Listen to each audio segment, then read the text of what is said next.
Hello दोस्तों, मैं Shashank. IRCTC, just dial, SBI, Tata power, Tata Motors और कई सारे स्टॉक्स हैं जिन पर हमने कॉल प्रोवाइड की थी, अपनी एनालिसिस की थी और एक ठीक ठाक से टारगेट आपको दिए थे, छोटे छोटे स्टॉप लॉस दिए थे और वो सब चीज़ें आज मार्केट के अंदर होती हुई दिख रही हैं। इतने सारे अप्स एंड डाउन्स के बीच में भी टाटा पावर आज देखिए कहाँ पर है। बहुत सारे स्टॉक्स दिए थे, IRCTC, Berger paint, Balkrishna industries, IOL chemical मैंने अभी दिया था, आप उसको भी देख सकते हो कि हमने कहाँ पर बताया था वो कहाँ पहुँच गया। अभी 3-4 दिन हुए हैं वीडियो पब्लिश करे। एक बात आपसे बोलूँगा, मैं यहाँ पर रेगुलर वीडियो नहीं डाल पा रहा हूँ तो उसके लिए दिल से माफ़ी चाहूँगा।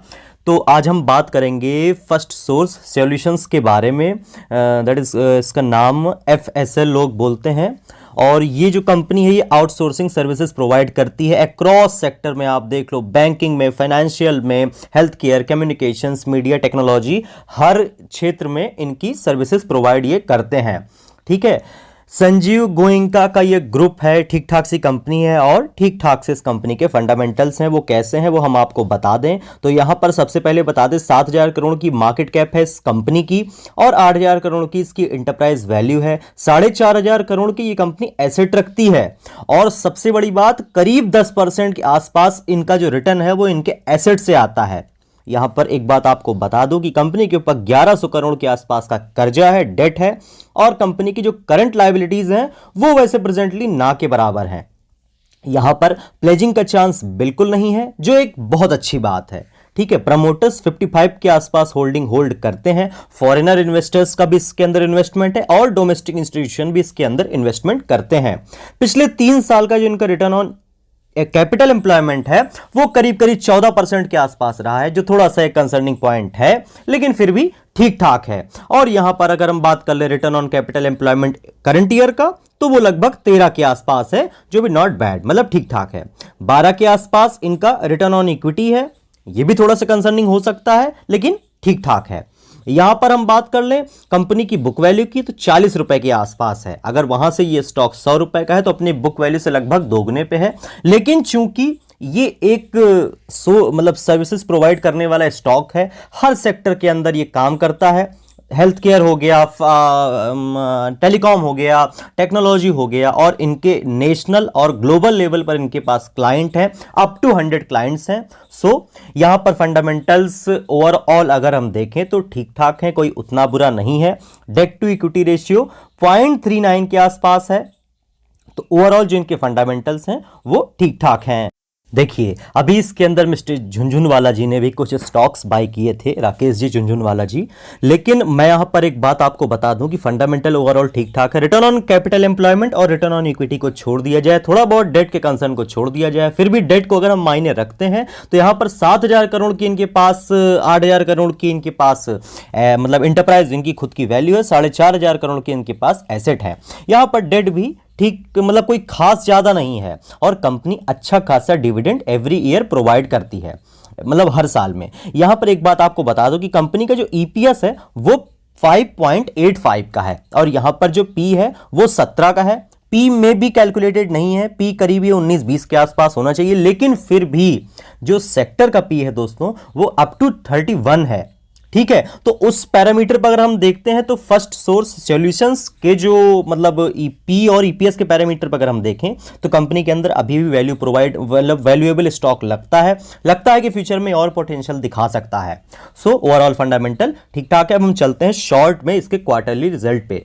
तो ये हमारे सामने इसका क्वार्टरली रिजल्ट है। आप देख सकते हो कि एक मतलब नॉमिनल से इनकी सेल आती थी नॉर्मल साइज की 980, 980, 980, 1000, 980 और इनका जो प्रॉफिट आता था 93, 89, 93, 98, 91, 67 एंड 90।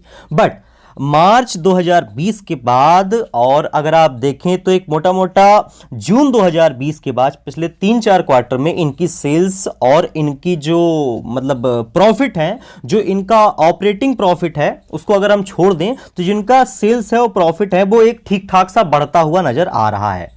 यहां पर अगर हम देखें तो जून की जो सेल हुई है 1062 हुई है और यहां पर उसका जो इनका जो प्रॉफिट हुआ है 89 हुआ है। फिर नेक्स्ट 1188 हुई है और यहां पर प्रॉफिट जो हुआ है 105 करोड़ हुआ है। फिर यहां पर दिसंबर में हाईएस्ट सेल हुई है 1365 हुई है और प्रॉफिट 121 हुआ है। 121 करोड़ का हुआ है। यहां पर ईपीएस भी आपको इंक्रीज होता हुआ दिखेगा। तो पिछले 2-3 क्वार्टर से जो इनके प्रॉफिट्स हुए हैं, जो इनकी सेल्स हुई हैं, वो बढ़ती हुई दिख रही हैं। इसका मतलब इन्होंने नए क्लाइंट्स को अपने साथ जोड़ा है और अक्रॉस लोकल और ग्लोबल लेवल पर ये काम कर रहे हैं। तो ये सारे इंडिकेटर जो इंडिकेट कर रहे हैं कि स्टॉक के अंदर फ्यूचर में और अच्छा पोटेंशियल दिखाई पड़ सकता है। अब हम चलते हैं सीधे इस कंपनी के चार्ट के ऊपर। देखिए, मतलब जो सीनियर मार्केट के लोग हैं, जैसे मिस्टर झुनझुनवाला हो गए या कोई भी हो गए, या फंडामेंटल ओवरऑल ठीक ठाक है, ये सारी बातें एक तरफ हैं। सबसे बड़ा पॉइंट होता है कि प्राइस आपको क्या कहता है। तो प्राइस यहां पर अगर मैं बता दूं अपने एक्सपीरियंस से, जो भी मेरे पास है वहां से मैं बता दूं कि पहले ये शेयर एक एरिया में काम करता था, एक एरिया के अंदर, फिर उसने इस एरिया को ब्रेक किया ना, फिर यहां पर जो इसका ब्रेकआउट था वो खत्म हो गया, फिर से ये नीचे आ गया, फिर ये काम करने लगा। लेकिन ये उसी टाइम के आसपास की बात है जब हर तरफ समस्याएं आई थी, तब इसके अंदर भी ब्रेकआउट आया था। फिर यहां पर एक बहुत बड़ा हैमर टाइप का कैंडल आपको देखने को मिला, और जैसा कि आप जानते हो कैंडल स्टिक में बताते हैं कि हैमर जहां पे भी बनता है वहां पर एक बहुत बड़ा ट्रेंड शुरू होता है टेक्निकल्स के आधार पर। सो हैमर कैंडल यहां पर बनता हुआ दिखता है, फिर स्टॉक ऊपर जाता है, फिर नीचे आता है, फिर यहां से लगातार ऊपर जाता है, और अभी एक मल्टी ईयर ब्रेकआउट इसके ऊपर आता हुआ दिख रहा है। मल्टी ईयर ब्रेकआउट, ठीक है। यहां पर अगर हम देखें, इसको सब कुछ हटा दिया जाए तब भी अगर हम देखें तो यहां पर एक वी शेप टाइप की यहां पर ऊपर की तरफ ये निकलता हुआ दिख रहा है, और इसने अपने जो ये ब्रेकआउट है इसको भी ब्रेक कर मतलब इसको ब्रेक कर दिया ऊपर की तरफ और निकल गया ऊपर। देखो, आईयूएल केमिकल हो, कोई भी जितने स्टॉक्स मैंने बताए हैं सारे की वीडियोस इस चैनल पर पड़े हुए हैं। एनआरबी बियरिंग्स भी मैंने बताया था, IUL chemical, Berger paint, Tata Power, Route Mobile भी मैंने बताया था जब वो गिर रहा था, बालकृष्ण इंडस्ट्रीज मैंने बताई जब वो गिर रही थी, आईयूएल मैंने बताया जब वो गिर रहा था। फर्स्ट सोर्स सॉल्यूशंस बढ़ रहा है। तो यहां पर एक बात मैं आपको बहुत ध्यान से बता दूं कि यहां पर देखो कोई मैजिक की बात नहीं है। मैं फिर बता दूं कि अगर मैं कोई स्टॉक बताता हूं कल उसमें चाल आ जाती है तो इसका मतलब ये नहीं कि कल ही आपके टारगेट अचीव हो गए। आपको फिर भी उसके अंदर बने रहना चाहिए, और अगर आज मैंने आज बताया कल वो गिर जाता है फिर भी आपको इस स्टॉक के अंदर बने रहना चाहिए अपने स्टॉप लॉस के लेवल तक। अब यहां पर अगर मैं एफएसएल का बताऊं तो मुझको लगता है कि 85 नीचे की तरफ इसके लिए एक अच्छे सपोर्ट का काम करेगा, और ऊपर की तरफ दोस्तों अगर मैं बताऊं तो मुझको ऐसा लगता है कि इसके अंदर आपको भविष्य में 200 रुपए की भी स्तर देखने को मिल सकते हैं। अभी तक दौलत कैपिटल को देख लो या जितने ब्रोकरेज फर्म है, किसी ने इतना बड़ा टारगेट नहीं दिया है। हो सकता है कि यह चीज इतनी जल्दी पॉसिबल ना हो, लेकिन जिस हिसाब से इनके प्रॉफिट्स आ रहे हैं, जिस हिसाब से टेक्निकल्स को मैं देख पा रहा हूं, मुझको भविष्य में ऐसा लगता है कि इसके अंदर ऊपर से आपको 150 से 200 के स्तर देखने को मिल सकते हैं। यहां पर ओवरनाइट कुछ भी नहीं होगा कि आज आपने बाई किया बस कल से ही अपर सर्किट लगना चालू हो जाएगा, क्योंकि ऑलरेडी ये बहुत बड़ा एक अपमूव यहां पर दे चुका है। तो एकदम उम्मीद मत करना कि ऐसे अपमूव इसने दिया फिर लगातार ये ऐसे ही देता हुआ चला जाएगा। यहां पर करेक्शन आएगी, फिर ऊपर जाएगा, फिर करेक्शन आएगी, फिर ऊपर जाएगा, लेकिन पोटेंशियल स्टॉक के अंदर बहुत है। जैसे जैसे ये ऊपर जाता जाए, अगर आप इसके अंदर बाइंग करके बैठे हो तो बस इस लेवल को आप ध्यान रखना, जो ये स्तर आपको बनता हुआ यहां पर दिख रहा है। ये 2018 का एक टॉप था, 2018 के टॉप से ये नीचे आया है स्टॉक 19-20 रुपए के आसपास, फिर उसने टॉप को ब्रेक किया है, यहां पर ब्रेकआउट आया है और ऊपर निकला है। तो 85 रुपीज नीचे की तरफ 80 रुपए, 82-85 रुपए का आप स्टॉप लॉस लेकर के चल सकते हो। ऊपर की तरफ यहां पर एक अच्छा प्रॉफिट आपको देखने को मिलेगा। रिस्क टू रिवॉर्ड अगर हम देखें तो 20 रुपए का आपका स्टॉप लॉस है, 20-25 रुपए का, लेकिन ऊपर की तरफ अगर हम देख लें तो दोगुने से भी ज्यादा का आपका प्रॉफिट है। तो अगर आप इसके अंदर बने हैं तो बने रह सकते हैं। बस ये चीज ध्यान रखना कि जिन स्तरों पर ये खड़ा है हो सकता है कि थोड़ी बहुत प्रॉफिट बुकिंग आए, फिर भी पैनिक मत करना। अगर ये 85 के ऊपर बना रहता है तब आप अपनी पोजीशन के अंदर बने रह सकते हो। स्टॉक के अंदर बहुत अच्छा पोटेंशियल है, ठीक है।